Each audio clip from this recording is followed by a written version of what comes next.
Hello subscribers, welcome back to my YouTube channel. So నేను ఇప్పుడు pasta చేయబోతున్నాను.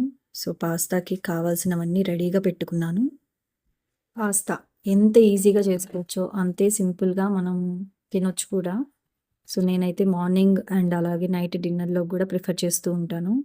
మా హస్బెండ్కి అయితే అసలు ఇష్టం ఉండదు పాస్తా. అండ్ పాస్తానే కాదు, మ్యాగీ కూడా తినరు. బట్ నేనైతే నా కోసం అప్పుడప్పుడు తినాలనిపించి ఇలా చేసుకుంటూ ఉంటాను. సో నేను ఇప్పుడైతే డిన్నర్కి ప్లాన్ చేసుకున్నాను పాస్తాని.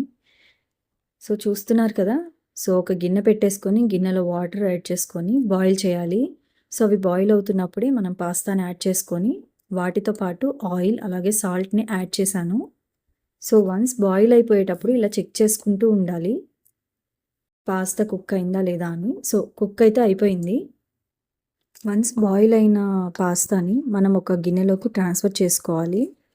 సో చూస్తున్నారు కదా. సో గిన్నెలోకి ట్రాన్స్ఫర్ చేసేసి నేను కోల్డ్ వాటర్ని యాడ్ చేస్తున్నాను. సో కోల్డ్ వాటర్ యాడ్ చేయడం వల్ల ఏంటంటే ఓవర్ కుక్ అవ్వకుండా ఉంటుంది. తర్వాత ఒక కడాయి పెట్టుకొని కడాయి హీట్ అయిన తర్వాత ఆయిల్ యాడ్ చేసుకోవాలి.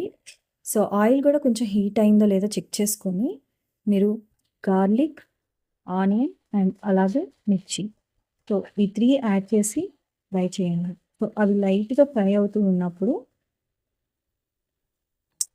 అల్లం వెల్లుల్లి పేస్ట్ని కూడా యాడ్ చేసుకోవాలి. సో అల్లం వెల్లుల్లి పేస్ట్ యాడ్ చేసిన తర్వాత కొంచెం ఫ్రై చేయండి. సో ఇలా ఫ్రై అవుతూ ఉండగా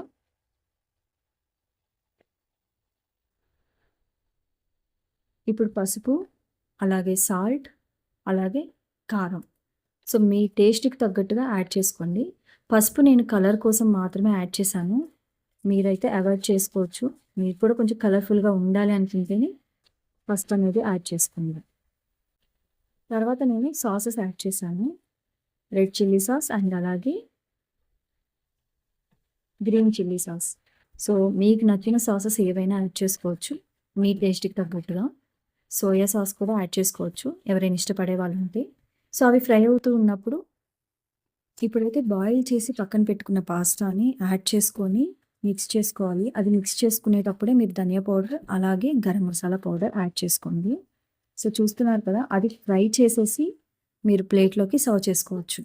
సో వేడి వేడిగా తినేదానికి రెడీగా ఉంది కదా. సో ఇది నేనైతే ఇలా డ్రైగా తినడమే ఇష్టం అండి. చాలామంది జ్యూసీగా తింటారు. సో నాకైతే ఇలా ఇష్టము. అండ్ నచ్చితే మీ ఫ్రెండ్స్ అండ్ ఫ్యామిలీ మెంబర్స్కి షేర్ చేసి సబ్స్క్రైబ్ చేసుకోండి. Thank you.